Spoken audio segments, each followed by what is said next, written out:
Week number 2 gave us 48 games of ALGS. Well, technically 49 if you count the APAC South lobby that crashed in the closing minutes. Oh no! Don't. We gotta see the rest of the action, but MXF, they've had prime opportunities so please far don't here, tell me the whole G-Dubs. game crashed. We've seen them wait for those kind of moments, and heartbreaker that happened near the end, but still, it looked to be such a stellar last ring there. Crash. But 48 games gave us plenty of highlights, multiple 30-point games from teams that are thriving in year 4. But is it time to worry about the DreamFires and the alliances in the league? We got to see the last of our new rosters from the offseason. Y'all already know I was looking out for the Fnatic and Pulverex squads in the APAC North region. And where did the LG and Sweet haters run off to? A lot to cover after a busy weekend. Let's get down and do what it do. ALGS week number 2 TLDR. And let's just start with the elephant in the room when talking about APAC South. I mean, we've seen some restarts and some game crashes before, but never like this.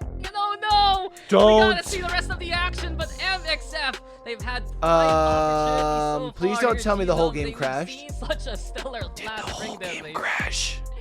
And Did can the I just servers have a crash little or did the game conversation crash? about what play style, Did you're the bunking game in a just building? crash in the I don't last think circle? so. From what we've heard, and I mean, I was in the game as well, and I think the entire lobby actually crashed. So we'll just have to wait and see what the admins say about this one. Bruh.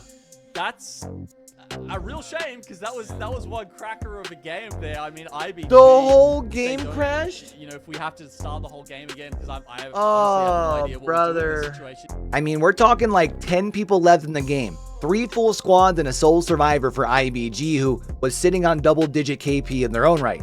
Ironblood Gaming had already been lighting up the scoreboard this evening as well. Remember, this was supposed to be game number 3, and in game 2, IBG put up 14 KP. They were just simply winning every fight that they took. And even Genome had pointed out how good of a series this team had been having. This could be potentially a kill record game. I mean, this is, and maybe even a kill record series for Ironblood Gaming, considering how wild they've been going. And I had even posted about it on Twitter. This IBG squad was on the front half of a back-to-back, something unique to the APAC regions where teams will, once a split, have to play 12 games in a row at the highest of levels. And now for a team like IBG, they'd have to find a way to not let this unfortunate situation affect their flow. Wonton Dumpling, though, they'd be the team to be able to truly capitalize. A team that had previously went out in 11th with a minimal KP count on the first iteration of game number 3, they'd be able to turn around and finish in 3rd with 14 KP, really shooting up the leaderboard. And then in game number 4, they would pop off with 35 points. Yeah, you heard that right, 35 points. Absolutely farming the lobby. Could Wonton Dumpling finish this off with even more kills and maybe even a win? Or will it be Serenity? They've been piling onto the scoreline, and now they're going for as soon as possible a reset here. They get the shields from the conduit. They already knocked down Jesco and Boogie along the way as MXF will chip in, and it's MXF instead looking to find that opportunity. Wingman in the hands of NBX. Here comes the missiles as well, but Wonton Dumpling in the front line now. Wonton Dumpling keep on winning, and Wonton Dumpling will take this one. An incredible game to kick off World's Edge here. We'll be doing a full POV breakdown of the game later in this week or maybe early next week, so if that's something you're looking forward to, make sure you subscribe down below and you've got those notifications turned on. And after 4 top 8s and 33 KP, Ironblood Gaming would finish game number 5 with not only an additional 11 KP, but they'd be able to walk out with the dub as well. And while Wonton Dumpling and IBG went into game number 6 neck and neck for the lead, it'd be early eliminations from both squads in 20th and 15th that would leave the door open for Serenity, the only team within striking distance. And while they wouldn't be able to win game number 6, they'd do enough with 7 KP and a 5th place finish in order to come out on top in the A vs C lobby. Wonton Dumpling in 2nd, IBG in 3rd by a single point, Keep Going Gaming, and Akuma rounding out the top 5. Akuma, as we had talked about during the On Cue podcast last week, picked up Killapose and saw a solid improvement from the previous week's results. Excited to see what this team can do when they continue to improve and have more time to put in the work. In the Group B vs C lobby, it was both XNY and MDY White who were separating themselves from the rest of the lobby early. XNY with 21 KP in the first 2 games, MDY White with 16 and a dub in game number 2. Through the dark veil they go. It's DreamFire gone already. They've been perched for here so long, but MDY White, can't they even stand more of a chance here? They still have 2 up, looking to mop up the remnants here of X and Y. No chance here for JR and the rest. They are eliminated as well. And who's next? It's MDY White taking a win here. Well done, MDY White. XNY and MDY White jumped out to a big enough lead through the first 2 games that they were pretty well left alone battling for the top spot. But after a pair of bottom 10 finishes from both of these squads, we'd have a relatively tight leaderboard heading into game number 6. Unfortunate for XNY though, they would only be able to add a few points to their total, going out in 9th with 0 KP, and that'd give MDY White the opportunity to take first for the series. But game number 6, like last time Group B played, was Boogie Boarders' game for the taking. And while Boogie Boarders would only finish in 8th for the day, game number 6 definitely helped move them up from the 14th that they were in prior to the final game. But it was MDY White walking away with the dub, XNY, AGL, DNZ, and Wonton Dumpling rounding out the top 5 for the second lobby of the day. And on Saturday, we got started in the EMEA region with groups A versus C. The return of the Grim Griefer Hardeki teaming up with the duo of 9 Impulse and Oirain, previously of Fire Beavers, a team that garnered a lot of attention going into the new season. Aurora takes that talent and pushes it to the next level, saying not only are we going to field incredible players, but we are going to take incredible highlight fights. That doesn't seem to be something they're changing. I've had the chance to talk to Hardeki a little bit earlier in the week about their style, and he was like, yeah, well, I was picked up because I fit the bill. They want to play aggressive, and I'm here to do that. And it wouldn't take long for them to get cooking. A 20-point dub in game number 2 to jumpstart things for the squad. And the team that they took down for the dub was Phoenix Legacy, the team led by TSM Sabs, the first team in Pro League history to feature 2 women on the roster, and they were representing. But Aurora would really be able to separate themselves in the series. I mean, on Storm Point alone, this squad racked up 29 KP, 15 of which they got in game number 3, along with their second dub of the day. Aurora have moved to the outside where nobody could play earlier, but with Impulse down, Oirain and Hardeki are left on their own. 4 squads left. You have to imagine these fence lines are safe. Aurora should make it to top 2. This is crazy because full English, they're already on 10 eliminations, but a stick comes through and Surdell throwing out the Radiant transfer. Is it enough or will the collapse happen? Andy Jax, the cracked player, not going to be able to keep things alive, and into the final 3 squads. The full English, they have to keep moving into the sideline, straight on towards Mind. Who is going to be able to make this happen? Aurora's still there! Bryn trying to do it, but Aurora take out Mind. Dia, this is cracked, and they do it They again. get the shield swap! Aurora, the boogeyman of game 3. And while Aurora would be able to pretty well coast to a first place finish on the day after such an impressive start on Storm Point, it would be 07 that would really turn it up a notch on World's Edge. In game number 5, it was more of a low and slow approach, in a final 3 with Mind and Phoenix Legacy. Now, they would be the ones playing from the low ground, but the zone did seem to favor them, even if it was ever so slightly. Luckily for them, however, with both teams kind of sitting up on the high ground, neither really in a position to truly be able to full send down to the low ground to start a fight. If Mind were to try and push down, for example, that would spell disaster for them, as Phoenix Legacy would then be able to use their high ground to poke the 2 teams down. So instead, it was Mind who wanted to start the fight with Phoenix Legacy, figuring if they'd be able to clean up the fight quickly enough, they'd still have the high ground for when the 3rd team pushed, but I don't think they were expecting Nasky and the boys from 07 to bring the passion. Mind have come back up to the high ground in 07. Could not be happier.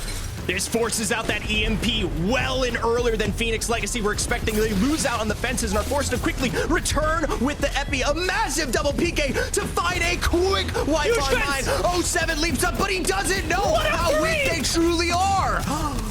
07 come up top, and while they almost win the fight, Amphi has no help. Nasky's the last one standing. Finishes up kill on top, gets a shield swap, and with the flatline in close range, a PK reload. It's gonna come down to who can hit their shots. Nasky one pumps him, and 07 take the win in game 5. And while Aurora would be able to easily clear the top of the leaderboard, it was Made in Heaven, 07, 2R1C, and TFE rounding out the top 5 for Saturday's EMEA games, which left us with the groups of A versus C in North America, a series that would actually find TSM outside the top 5.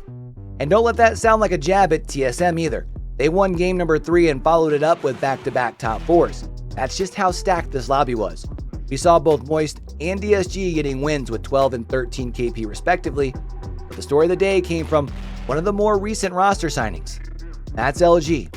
There were definitely plenty of doubters when Luminosity dropped their roster that finished 5th at the 2023 championship, and while a lot of the focus last week was on TSM and Dark Zero battling it out at the top, LG finished 4th, never having finished outside the top 10, and even given themselves a dub as well. But this week in game number 5, LG would drop an absolute nuke, starting off by winning their contest and then continuing to win every single team fight along the way. And you know you're feeling yourself when you're absolutely frying an endgame and you can take the time to stop what you're doing to turn your fan on and then come back to clutch out the dub. Wait, hold on. I need to turn my fan on, bro. Can you guys play on me? Can you guys please play on me? Hold on, I need to turn my fan on. Okay, I'm here. Wait for a wall, wait for a wall. Play right side wall. They're on my side, guys. Shitting on the team on the tracks. Play on that suite. Oh my god, so much damage. I'm gonna nade stack them out of the stairs. I need him out, I'm nade stacking them out of the stairs. They're running at me over here. I cracked them all. I'm here. I'll kill you. What's that one? That's last over there. Nice. Team behind them, 45 on last. Stay over here and climb right light. They have to fight. Go right. Everyone go right. Swing right. It's swing hard. Push this. I'm smoking for Digi. Get on. 100 on Catalyst. 150 Catalyst on me. 50 health. 50 health Catalyst behind you. Last guy. He has an armor swap. 150 on him. Get on. Running at me. Backside. Funk. Run at him. Kill you, sir. Nice swap, Slayer. Nice! Oh yeah. Bro, it's so hot in my room. I'm like sweating. I'm like dripping. Yeah. What is going on? What is going on? Bro, I just went fucking crazy. Wait, why is it so hot in my room? Holy Why is it so hot in my room? Holy shit. Why is it so hot in my room? Bro, you guys dropped 20 kills. Good fucking shit. Good fucking shit. Fucking crazy, baby. Big fucking game. Let's fucking go. An absolutely legendary performance that we undoubtedly will be breaking down further on the channel. Y'all already know we like to keep it locked in when it comes to your favorite esports content over here. I may even do a VOD review of a few of the POVs live over on Twitch. Keep an eye on the Discord to see what's up.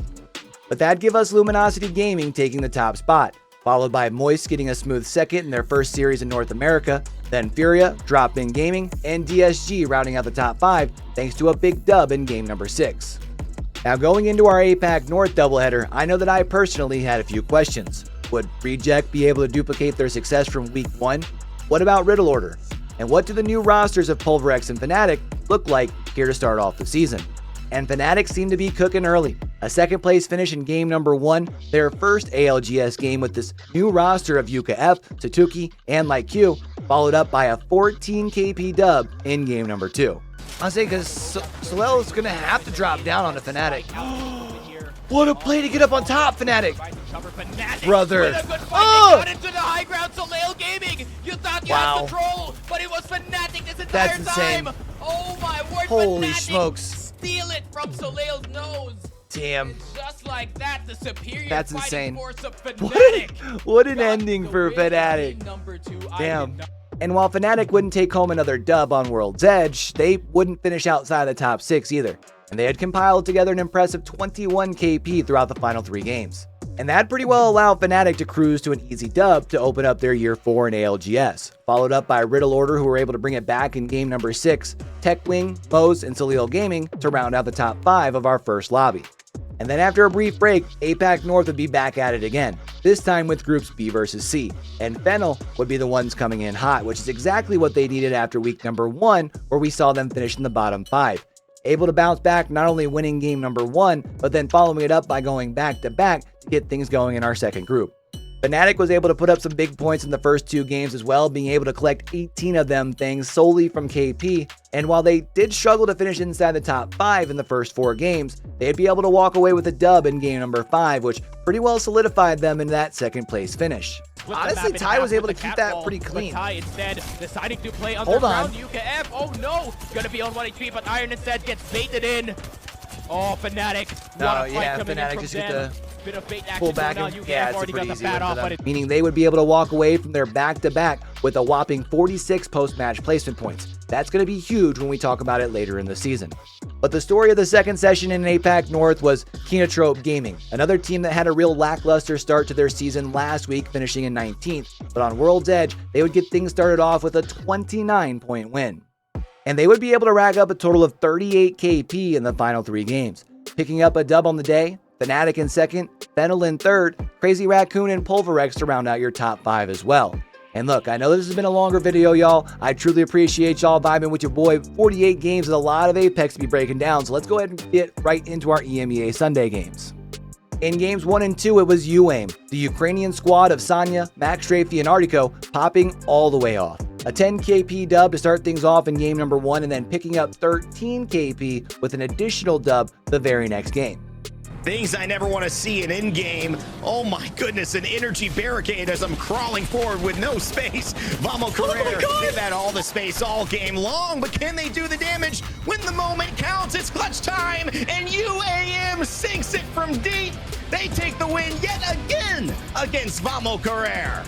But Aurora would make sure to not allow UAIM to get too comfortable in that first place position. They would be able to go on to win the last round on Storm Point and then be able to win the first iteration on World's Edge, able to keep things interesting. Aurora, though, is coming in to play spoiler to the party. If you thought that they weren't going to get involved, well, you just don't know. Aurora Hardecki back at it again. The Grim Reaper says it's time to sleep as they get another win.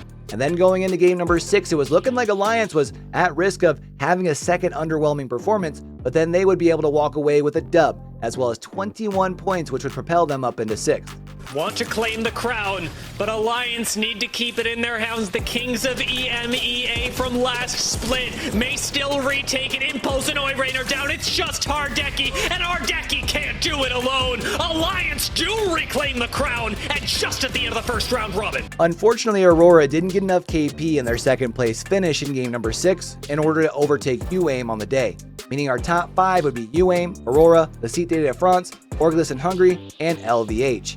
And that would just leave us with North America, who would wrap things up for week number 2. And in a lobby with a lot of familiar faces from the top of the NA standings in year number 4, it was Moist who would be able to continue to make a splash in their first weekend in North America, walking away with a dub and putting themselves in the lead early. They can't get any loot from this. Bangalore ult stopping them, creating that space, but with only one left, Moist, the patience is over. We highlighted them for a reason. Take game number 1 with the ring favoring them all the way to their POI.